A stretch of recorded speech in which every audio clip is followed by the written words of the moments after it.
2026 தேர்தலுக்கு எத வச்சு நான் ஓட்டு போட தேர்ந்தெடுக்கலாம் அப்படிங்கிறதுல சீரிஸ் 2 செல்ஃப் ரெஸ்பெக்ட்டுங்க.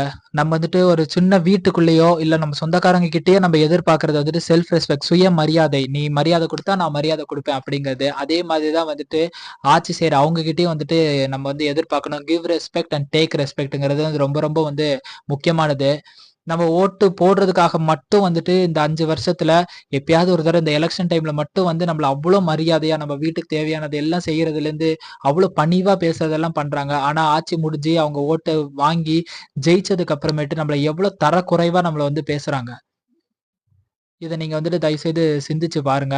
குறைவா தாண்டியுமே வந்துட்டு கெட்ட வார்த்தையில பேசுறது, நீலாம் ஒரு ஆளான்னு கேட்கறது, ஜாதி வச்சு இழிவு பண்றது, எந்த வகையில வந்துட்டு ஒரு இது இருக்குன்னே தெரியல. இதுக்கு எல்லாமே வந்துட்டு தலைவன் எவ்வளியோ தொண்டன் அவ்வழி தான் சொல்லுவாங்க.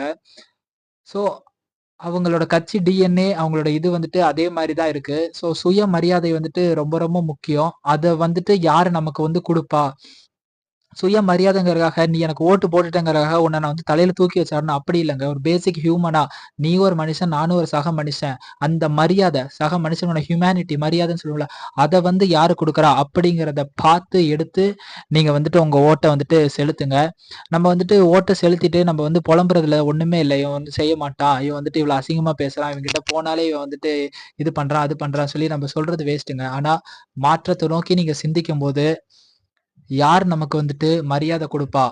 என்டிகேல இருந்தாலும் சரி, டிவிகேவா இருந்தாலும் சரி, என்டிகேவ பொறுத்தவரைக்கும் அவர் கொஞ்சம் ரஃப்பான கேரக்டரா இருந்தாலும், அவரு மரியாதை குடுக்குறதுல அவர மிஞ்சின ஆள் இல்லங்கிற மாரி தான் சொல்லலாம். அதே மாரி டிவிகே தலைவர் விஜயும் வந்துட்டு அதே தான்.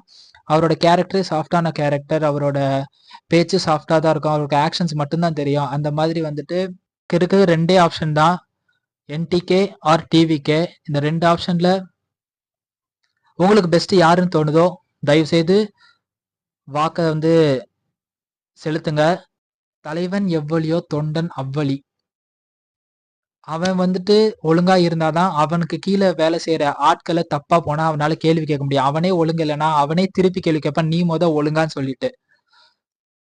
சோ சிந்திச்சு வாக்களிங்க. இப்ப விட்டா எப்பவுமே மாற்றம் வராது. மாற்றம் ஒன்றே மாறாதவை.